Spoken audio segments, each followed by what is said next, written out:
¿Qué tal? Buena jornada, ¿cómo andan? Mi nombre es Mauricio, profesor de anatomía del Instituto CAM en Rosario, y vamos a hablar hoy sobre cráneo, principalmente sobre base de cráneo. En una primera entrega vamos a ver endobase, en una segunda entrega vamos a ver exobase. Vamos a hablar sobre los límites, sobre las estructuras y sobre los contenidos. Antiguamente, cuando hablábamos de la cabeza, decíamos que la cabeza tenía dos porciones. Una para proteger al sistema nervioso central craneal, que era el cráneo, y otra le correspondía a el macizo facial o cara, que protegía a algunos órganos de los sentidos. Protegía globos oculares y anexos, protegía y formaba la estructura de fosas nasales, formaba parte de la estructura de la cavidad bucal, y solo eso como cara, no protege como órgano sensorial el oído, porque es un órgano sensorial del cráneo, hoy llamado neurocráneo. Luego, con el tiempo, la denominación entre cráneo y cara cambió.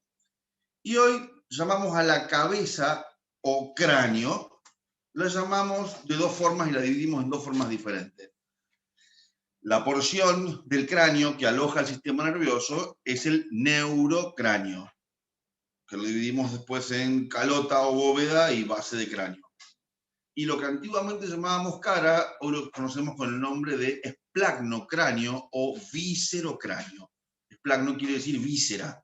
Entonces, el cráneo ya no es más cabeza, ahora es todo cráneo, lo dividimos en neurocráneo, viscerocráneo. ¿Cuál es el límite entre antiguamente cráneo y cara y hoy neuro y viscerocráneo? Un ángulo obtuso, abierto hacia abajo y adelante, llamado ángulo esfenoidal o ángulo de Virchow. Virchow, para los que recién arrancan, Virchow es la pronunciación correcta. Ese ángulo esfenoidal de Virchow es un ángulo que toma su punto medio, su vértice, en el cuerpo del efenoides, en el tubérculo pituitario, y traza dos líneas. Una línea horizontal que corre sobre las alas menores del efenoides y una línea oblicua que corre siguiendo la dirección de la apófisis basilar del occipital. Este ángulo efenoidal o ángulo de Virchow es el que me divide neurocráneo hacia atrás, viscerocráneo hacia adelante. Pero no vamos a hablar de macizo facial, vamos a hablar del cráneo o neurocráneo, que es la porción de la cabeza estructurada para alojar, para proteger, para contener y para comunicar sistema nervioso central craneal.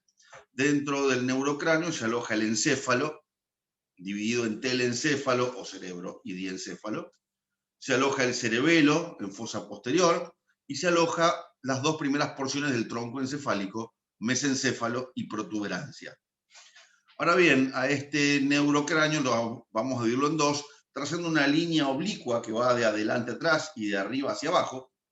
Esta línea oblicua se denomina plano meato orbitario o plano de Frankfurt, que es una línea que va desde el techo de la cavidad orbitaria al conducto auditivo externo y protuberancia occipital externa, y me secciona, me divide el neurocráneo en dos. Una porción cóncavo-convexa en forma de bóveda denominada calota o bóveda craneana, y una porción que en el interior, que llamamos endobase, está estructurada en tres pisos escalonados. Un piso anterior más alto, donde apoya el lóbulo frontal, un piso medio en un segundo plano, donde apoya el lóbulo temporal y la hipófisis, y un piso posterior más bajo y posterior, donde aloja cerebelo y tronco encefálico. La endobase, que es la que vamos a hablar en este video, es la estructura que se encuentra formada por tres pisos donde se apoya la masa encefálica, cerebelosa y el tronco.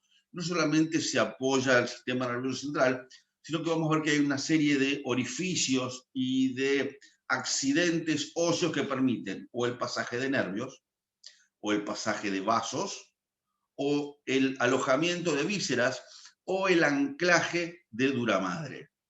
Bien, la duramadre es una membrana, una de las meninges más periféricas, de mayor resistencia a la tracción, que no solamente se amarra en el cráneo, sino que también va a formar tabiques y divisiones dentro del endocráneo. En la entrega siguiente vamos a ver exobase, que es la porción del cráneo adaptada para articularse por delante con el macizo facial, articularse hacia atrás con la columna vertebral y el medio presenta el anclaje de vísceras, principalmente faringe, parte del confluente aerodigestivo. Bueno, por lo tanto nos vamos a dedicar hoy al endocráneo y dentro del endocráneo la endobase. Si yo veo una endobase desde arriba, estamos viendo, hemos retirado la calota y observamos la endobase desde arriba, bien, esto es anterior, aquí estaría el hueso frontal, esto es posterior y laterales. Vemos que en la endobase encontramos tres zonas, tres áreas o tres pisos formados por los diferentes huesos del cráneo o neurocráneo. Vamos a tener un piso más alto, que es el piso anterior, después vamos a ver cómo se denomina el piso anterior, una zona media, que es el piso medio de la endobase, y un piso posterior. Solamente dividimos en tres pisos la endobase. Cada piso tiene límites, tiene huesos que lo conforman, tienen accidentes evidentes que vamos a marcar, y cada uno de esos accidentes estará representado o por el anclaje de la dura madre o por el pasaje de nervios, vasos o alojamiento visceral. Entonces, así tenemos, por ejemplo, los límites del piso anterior, que es el primero que vamos a ver, que tiene un límite anterior formado por el ángulo que presenta la porción vertical y la porción horizontal del frontal. El límite anterior del piso anterior es el ángulo que forma la porción vertical con la porción horizontal del frontal. El límite posterior del piso anterior está formado por el tubérculo pituitario, la línea media, el vértice de la apófisis clinoides anterior a los lados, borde posterior del ala menor del efenoides y una pequeñísima porción del hueso parietal que se llama cresta silviana. Se llama cresta silviana porque se introduce en el polo anterior de la cisura de Silvio entre el lóbulo frontal y el lóbulo temporal del cerebro. Entonces mi piso anterior está delimitado hacia adelante por el ángulo del frontal y hacia atrás tubérculo pituitario, apófisis clinoides del efenoides, borde posterior del ala menor del efenoides y la cresta silviana. El piso anterior de la base de cráneo también lo denominamos fosa frontal. Se llama fosa frontal justamente porque apoya el lóbulo frontal del cerebro. Pero también está representado por el techo de la cavidad nasal y el techo de las cavidades orbitarias. Eso es el piso anterior. El piso anterior está formado por la lámina horizontal del etmoides, en la línea media, que está formando el techo de las fosas nasales. Veremos luego que esta lámina horizontal presenta orificios y cambia de nombre. A los lados está formado por la porción horizontal del frontal, a ambos lados, que están formando parte del techo de la cavidad orbitaria. Entonces, por ahora tenemos que el piso anterior está formado por el etmoides, su lámina horizontal, y la porción horizontal o porción orbitaria del frontal. Hacia atrás tengo el efenoides. ¿Qué me presta el efenoides? Me presta para el piso anterior, en la línea media, el cuerpo del efenoides, y a los lados me presta las alas menores del efenoides. Y el último hueso que forma el piso anterior, muy pequeñito, unos poquititos centímetros, pero es el parietal, prestándome la cresta silviana del parietal. Es una pequeña saliencia filosa que se articula con el frontal, se articula con el vértice del ala menor del efenoides, pero el parietal forma parte de la base de cráneo en el piso anterior gracias a la cresta silviana. Ya tengo entonces límite anterior, límite posterior del piso anterior, la segunda denominación que es fosa frontal. ¿Para qué sirve la fosa frontal? ¿Qué huesos forman la fosa frontal o piso anterior? Pasemos al piso medio. El piso medio es un piso clave, es un piso en donde a los lados se apoya parte del lóbulo temporal del cerebro, no todo el lóbulo temporal, parte del lóbulo temporal. Y en la línea media vamos a encontrar a la hipófisis, a la neuro y a la adenohipófisis, colocándose en un lugar muy particular que vamos a ver luego cómo se llama. Entonces, el piso medio también tiene dos límites. Tiene un límite anterior, que es el límite posterior del piso anterior. Se los dejo para que lo analicen. El límite anterior del piso medio es el límite posterior del piso anterior. Recuerden que en anatomía Los anatomistas somos especialistas en hacer difícil lo fácil. Así que hay que acostumbrarse de a poco. Vamos al límite posterior. El límite posterior del piso medio está delimitado de tres formas. A los lados, por el borde superior del peñasco del temporal. A los lados, borde superior del peñasco del temporal. Y en la línea media, por la lámina cuadrilátera del efenoides. Bien, apófisis clinoides posterior y borde superior de la lámina cuadrilátera del cuerpo del efenoides. Entre estos dos límites tengo piso medio. Al piso medio lo denominamos fosa temporal. Ya explicamos hace un ratito por qué. Dos huesos van a formar el piso medio. En realidad, tres, ya es que el temporal es bilateral, ¿sí? Cuerpo del efenoides, alas mayores del efenoides a los lados, y el temporal me presta la escama del temporal, formando parte del piso anterolateral, y la cara anterosuperior del peñasco. El peñasco es una lámina cuadrilátera que corresponde al hueso temporal. Cara anterosuperior del peñasco.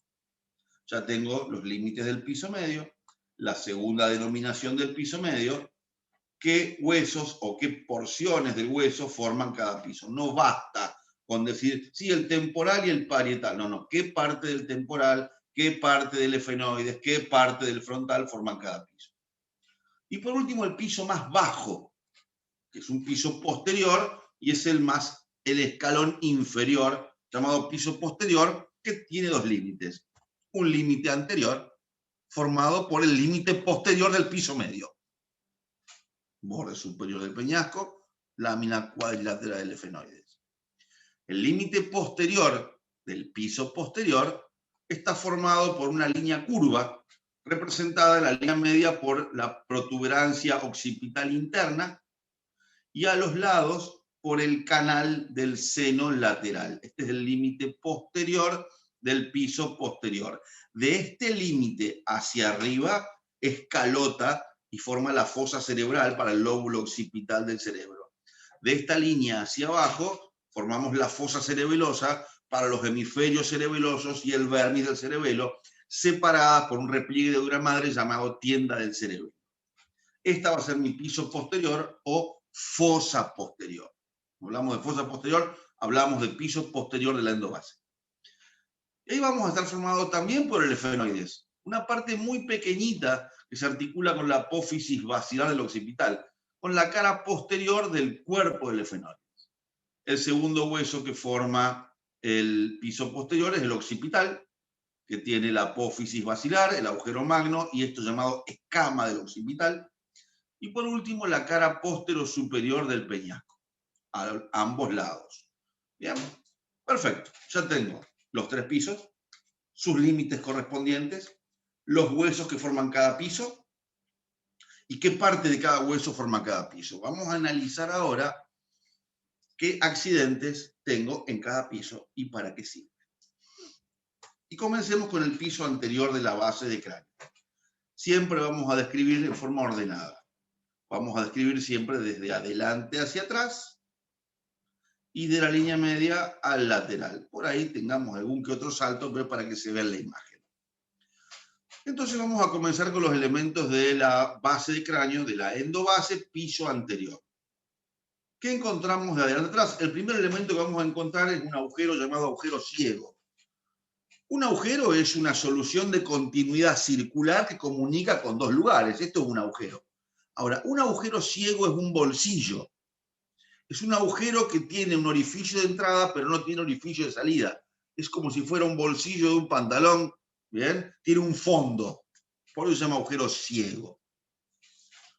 Por atrás del agujero ciego, el etmoide me va a prestar una saliencia, una apófisis en forma vertical, en forma triangular, llamada apófisis crista galli. Apófisis en forma de crista o cresta de gallo. Tanto el agujero ciego como la apófisis crista galli tienen la misma función. Permiten el anclaje de un repliegue sagital de la dura madre llamada hoz del cerebro.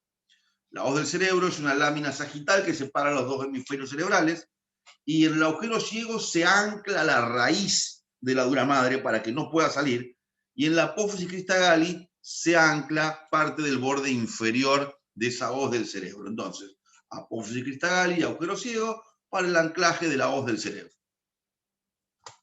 Seguimos a los lados de la apófisis cristagali. La lámina horizontal del etmoides está llena de pequeños orificios. Orificios se denominan criba, lámina cribosa. Es una lámina que se encuentra completamente acribillada como un colador por pequeños orificios. En la lámina cribosa del etmoides es el lugar donde tiene la emergencia el primer par craneal, primer de los nervios craneales, llamado nervio olfatorio, que comunica techo de fosas nasales con la endobase. Los nervios olfatorios, que son múltiples, van a terminar luego en el bulbo olfatorio y seguir luego por la vía olfatoria. Seguimos hacia atrás y a los lados. A los lados vamos a tener la eminencia orbitaria, la porción horizontal del frontal me muestra unas eminencias que forman el techo de la órbita, y en estas eminencias orbitarias vamos a ver unas pequeñas crestas. Estas crestas son las que se introducen en cada uno de los surcos de la cara inferior del lóbulo frontal del cerebro. Eminencia orbitaria, bien, con las crestas mamilares, y hay unas pequeñas fositas llamadas fositas digitales. Atrás tenemos dos cosas. Yo les marqué algo llamado jugum esfenoidal. Pero antes del jugum hay una pequeña línea, un borde llamado limbo esfenoidal. Limbo quiere decir borde. El limbo esfenoidal es el borde del cuerpo del efenoides que se articula con la lámina cribosa del etmoides. Ese es el limbo esfenoidal. Por detrás del limbo está el jugum. Jugum quiere decir techo. Es el techo del seno esfenoidal. Jugum esfenoidal.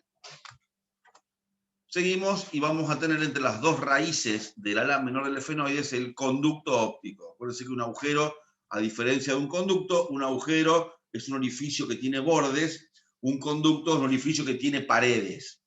El conducto óptico, por ahí vamos a tener la emergencia del segundo par craneal, que es el nervio óptico, más la arteria oftálmica. Única rama colateral de la carótida interna. Medial al conducto óptico vamos a presentar un canal que es el canal óptico. El canal óptico es un canal donde vamos a encontrar el entrecruzamiento de los nervios ópticos. Hay un tipo de fibras llamadas fibras nasales del nervio óptico que se entrecruzan y forman el quiasma óptico. Quiasma viene de X, es el entrecruzamiento en X del nervio óptico. Quiasma óptico en el canal óptico. A los lados del conducto óptico vamos a ver las apófisis clinoides anteriores. Apófisis clinoides. Clinoides quiere decir pata de cama, debe reclinarse.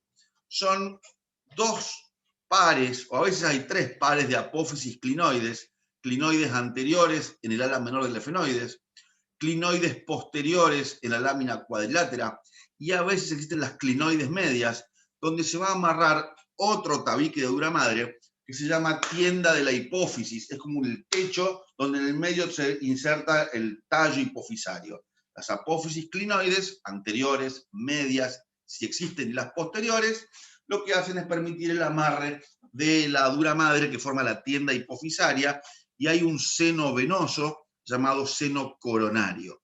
Para eso hay las apófisis clinoides. Bien, estos son los elementos que tengo entonces en el piso anterior. Apófisis cristagali, agujero ciego, eminencias orbitarias del frontal, lámina cribosa del etmoides, jugum y limbo esfenoidal, apófisis clinoides anterior, canal óptico, conducto óptico. Bien, perfecto. Vamos a los elementos del piso medio de la base de cráneo. Siempre seguimos de adelante atrás, de la línea media hacia afuera. Primer elemento, un pequeño tubérculo llamado tubérculo pituitario. Ese es el límite exacto entre el piso anterior y el piso medio en la línea media. Tubérculo pituitario es una saliencia, que una de las cosas que tiene importante es lo que hay por atrás del tubérculo pituitario, una depresión en el cuerpo del efenoide llamada fosa pituitaria. Dentro de la fosa pituitaria tengo justamente la glándula hipófisis, que se divide luego en neuro y adenohipófisis. Pero está la glándula hipofisaria en la fosa pituitaria. Por atrás de la fosa pituitaria hay una elevación cuadrilátera del cuerpo del efenoide llamada lámina cuadrilátera o dorso celar. Quiere decir dorso de la silla. Porque acá estos tres elementos, el tubérculo pituitario más la fosa pituitaria más la lámina cuadrilátera, forman lo que se conocía en una época como silla turca. La silla turca es una silla de montar que utilizaban los turcos en la antigüedad, que tenía hacia adelante un amarre donde ponían las riendas del caballo, sería el tubérculo pituitario. Tenía una cavidad cóncava donde el jinete apoyaba sus nalgas o el culo, esa es la fosa pituitaria, y un respaldar, como el respaldar de la silla que tenemos en casa, dorso celar. El tubérculo más la fosa más la lámina, los tres elementos forman la silla turca. No solo la fosa pituitaria, es un error muy común que encontramos por ahí en algunos que consideran que solamente la fosa es la silla. No, los tres elementos son la silla turca. Es más, en el tubérculo pituitario tengo a los lados también las apófisis clinoides medias. Cuando existen hay que nombrarlas. Y en la lámina cuadrilátera o dorso celar, en los vértices tengo las clinoides posteriores. Eso en la línea media. Vamos a los lados. El primer orificio que vamos a encontrar a los lados es un orificio formado entre las alas menores, alas mayores y cuerpo del efenoides. Es la segunda de las tres puertas de entrada y salida a la cavidad orbitaria. Esto se llama hendidura esfenoidal o fisura orbitaria superoexterna. Ahí voy a encontrar tercer par craneal, motor ocular común. Cuarto par craneal, nervio patético.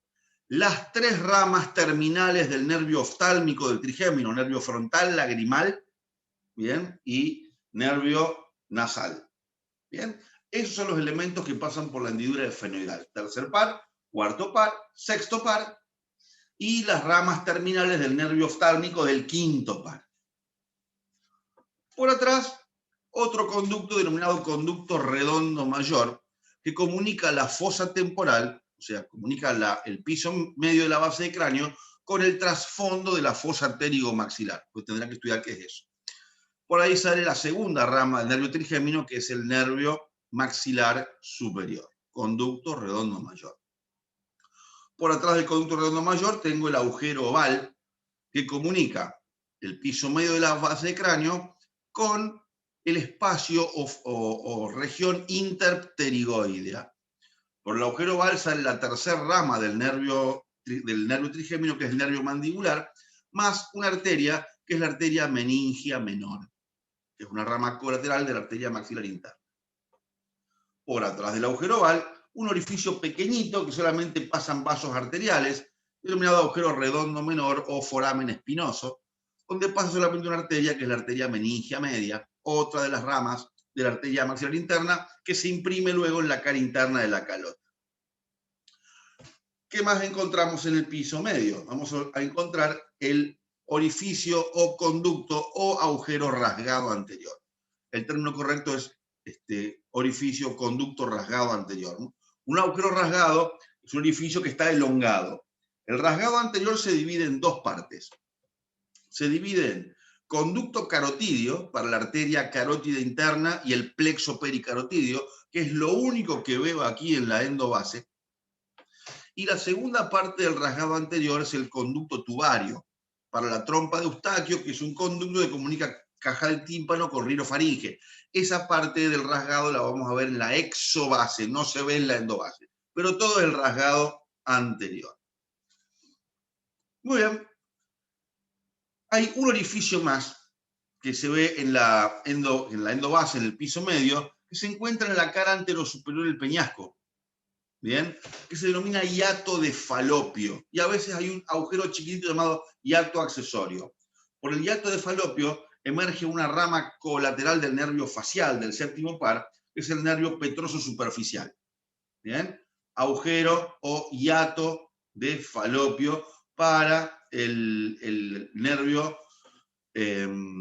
petroso superficial mayor. Muy bien, listo las estructuras del piso medio. Vamos al piso posterior.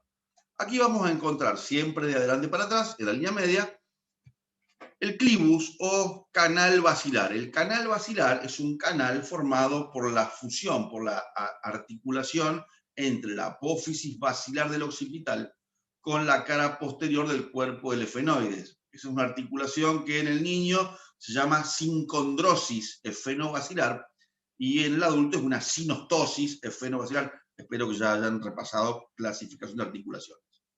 Sobre el canal basilar se apoya la protuberancia y se apoya la arteria denominada tronco basilar. Se apoya la protuberancia o puente de Barolio, hacia arriba va a dar origen después al mesencéfalo, y la arteria denominada tronco basilar. Este es el clivus o canal basilar. Por atrás tenemos uno de los orificios de mayor diámetro que tenemos en la cabeza, que es el agujero magno o foramen magnum. Nos encanta hablar en latín. No sabemos hablar español, pero hablamos en latín bárbaro. ¿Bien? O agujero occipital. Ahí tengo el límite entre bulbo raquídeo y protuberancia. Cuidado, el bulbo raquídeo no está en el cráneo, el bulbo raquídeo está en el raquis. Por eso se llama bulbo raquídeo, si no se llamaría bulbo craneal. Lo que encuentro en el agujero magno es el límite entre bulbo y protuberancia, llamado surco bulbo protuberancial. Además, por el agujero magno voy a encontrar la arteria vertebral, rama colateral de la arteria subclavia, formando el contingente posterior de irrigación del sistema nervioso, todos tomen nota. Y la raíz inferior o raíz espinal del 11º par, que es el nervio espinal. Seguimos. Por atrás tengo la cresta occipital interna, también llamada cresta vermiana, porque se imprime unos milímetros en el vérmix del cerebelo. La cresta occipital interna hacia atrás termina en la protuberancia occipital interna, y acá ocurre algo muy interesante. De la protuberancia occipital interna hacia arriba tengo fosa cerebral para el lóbulo occipital, y hacia abajo tengo fosa cerebelosa. Lo interesante es que en esa protuberancia hay un confluente de sangre venosa, donde los senos de la duramadre, tanto los de la calota como algunos de la base, van a ser una confluencia denominada prensa torcular de Erófilo. Un hermoso nombre para saber qué significa. Prensa, bien, que decir confluencia. Torcular por la forma geométrica que tiene, y Erófilo de Erasistrato, bien, uno de los primeros anatomistas de la antigüedad, fue el que le puso su nombre. Estudien la medicina, estudien los nombres de cada persona, es fundamental. ¿Sí? No para el examen, sino para tener cultura general. Protuberancia occipital interna, ¿bien? Con el confluente, y de allí se origina el seno lateral, que vamos a ver en un ratito, que da origen a la vena yugular interna. Seguimos con los agujeros. A los lados, en la cara posterior superior del peñasco, tengo el conducto auditivo interno, que no se comunica con el externo, no tiene nada que ver. En el conducto auditivo interno hay 4 elementos. Primero, el nervio facial, el tronco del facial, del 7º par, que trae fibras estrictamente motoras. Luego, una rama que trae las fibras sensitivas y neuroautónomas del facial, llamado nervio séptimo bis o nervio intermediario de Reisberg. Trae las fibras sensitivas y vegetativas del facial. El tercer elemento es un nervio sensorial mixto, llamado nervio vestíbulo coclear, que trae la información vestibular del equilibrio del oído interno para el cerebelo, y las ramas cocleares, que son las ramas acústicas que van a ir luego al tronco encefálico. Nervio vestíbulo coclear es el tercer elemento. El cuarto elemento es una arteria llamada arteria estatoacústica o arteria auditiva interna o arteria laberíntica, que es una rama de la cerebral posterior que me va a dar irrigación al oído interno. Esos 4 elementos ingresan al conducto auditivo interno. Seguimos atrás, y así como había un agujero rasgado anterior, acá tengo un agujero rasgado posterior entre el temporal y el occipital, ¿lo ven ahí? Por el rasgado posterior se divide en 2, como el rasgado anterior se dividía en 2, también este. El rasgado posterior tiene una parte llamada pars venosa o pars vascular, donde se va a formar la vena yugular interna. Y la otra se llama pars nervosa, por donde van a salir los 3 anteúltimos pares craneales. 9º, 10º y 11º par. Glosofaringeo, neumogástrico y espinal. Por el orificio rasgado posterior. El último orificio para un par craneal es el conducto condilio anterior, escondido por dentro del agujero magno, bien, entre el agujero magno y el cóndilo y el cuello del cóndilo del occipital, tengo el conducto condilio anterior, donde sale el nervio hipogloso Hoy lo llaman hipogloso, antes lo llamamos hipogloso mayor. Último elemento, fosa cerebelosa, donde apoyan ambos hemisferios cerebelosos, bien, derecho e izquierdo, en ambas fosas cerebelosas, y el canal del seno sigmoideo o canal del seno lateral, en la cual después del confluente venoso de la prensa de Erófilo, la sangre venosa recorre el canal del seno sigmoideo hasta el orificio o agujero rasgado posterior, fosa yugular, y se forma la vena yugular interna, que trae todo el recorrido afluente venoso del endocráneo, tanto endocalota como endobase. Muy bien, entonces para resumir, bien, elementos, principales orificios y elementos del piso anterior, los elementos del piso medio, después completarán o corregirán. Vemos los tres orificios, hendidura esfenoidal, agujero conducto redondo mayor y agujero oval, y los elementos del piso posterior. Corrijan ahí, dice nervio auditivo, en realidad es nervio vestíbulo coclear. Bueno, perfecto. Hasta acá la primera entrega de endobase. Próxima entrega será exobase. Pásenla muy bien, pórtense muy mal, bien, que siempre es mucho más divertido. Un abrazo para todos y nos estamos viendo en la próxima entrega.